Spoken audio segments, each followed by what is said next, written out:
Yesterday had it all for the Red Sox. Positive, negative, and ultimately something that could end up being the story of this entire 2026 season. Despite the win last night, and yes, the Red Sox did win, it kind of feels like that might be the least important thing that happened in Detroit. Because the story coming out of last night's game might end up being the one that defines where this team goes from here. And look, there's a lot to talk about. We've got potentially really bad news on the injury front. We've got a young pitcher who is absolutely forcing his way into a conversation that the Red Sox front office is going to have very soon. And we've got a comeback that, honestly, this team hasn't been able to pull off all season long. So we're breaking all of this down. Let's start with the negative because, despite the Red Sox winning 5-4, the biggest headline out of Detroit last night is that Roman Anthony is not okay. On a check swing foul ball in the first inning, Anthony tweaked his right wrist. He tried to finish his at-bat, grounded into a fielder's choice, went out to left field for a half inning, and then he was done. Replaced by Masataka Yoshida in the second. Now, the initial x-rays came back negative, which is good, right? You don't want to hear broken bone, you don't want to hear haemate, because that's basically a 6 to 8 week situation minimum. But here's the thing, and this is where I get a little nervous. Despite those negative x-rays, the Red Sox are still sending him back to Boston to see Dr. Matthew Leibman, the team's hand specialist, and he's likely going to get an MRI. And look, if this was nothing, if this was just shake it off, see you tomorrow, you probably don't fly your 21-year-old franchise cornerstone back to Boston to see a specialist on a Tuesday. That's just simply not how it works. Chad Tracy was relatively optimistic after the game, saying there's still a chance he flies back out and plays in the series finale. But man, I'm not holding my breath on that one. Not with this Red Sox team and their injury luck this season. And let's just put this in perspective for a second because it's important. This Red Sox team was built around two guys, Garrett Crochet on the mound and Roman Anthony at the plate. Both of them are currently dealing with injuries at the same time. Crochet's on the IL with shoulder inflammation. And now Anthony is flying home for an MRI. That's your two pillars, right? Gone at the same time. If both of those guys end up being out for an extended stretch, this season gets very, very complicated very quickly. I feel for Roman Anthony, I really do. This is a kid who was healthy throughout the minors, gets to the big leagues, and it just feels like something keeps finding him. Last year it was the oblique.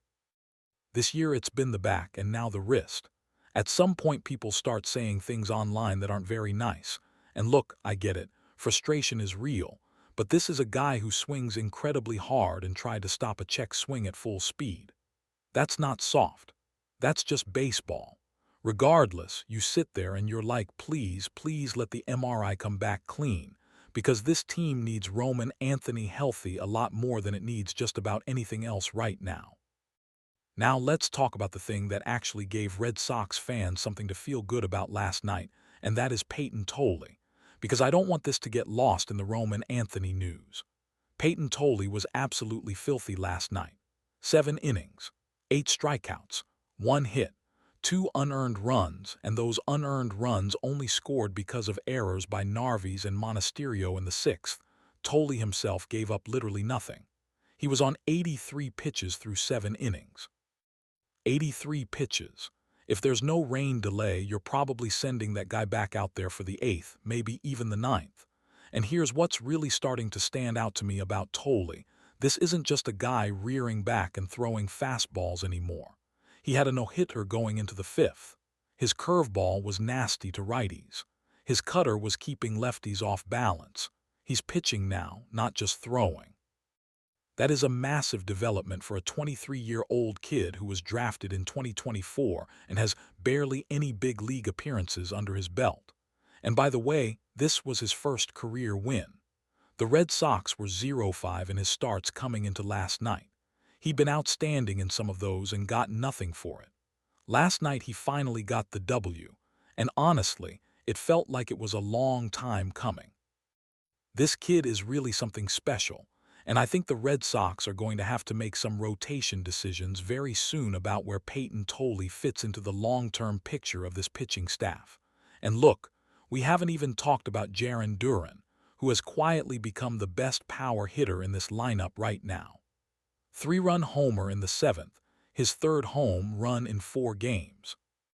Or the fact that the Red Sox came back from 2 runs down to win, which sounds simple, but that was literally the first time they'd done that all season, and it's May. That's the kind of thing that tells you something about where this team has been offensively.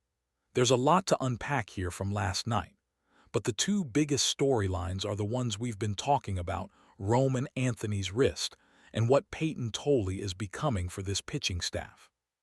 So let me know in the comments, how concerned are you about Roman Anthony? And are you ready to commit to Payton Tolle as a legitimate rotation piece going forward?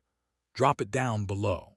As always, if you made it to the end of this one, hit that subscribe button if you haven't already and smash that like button. Go Red Sox!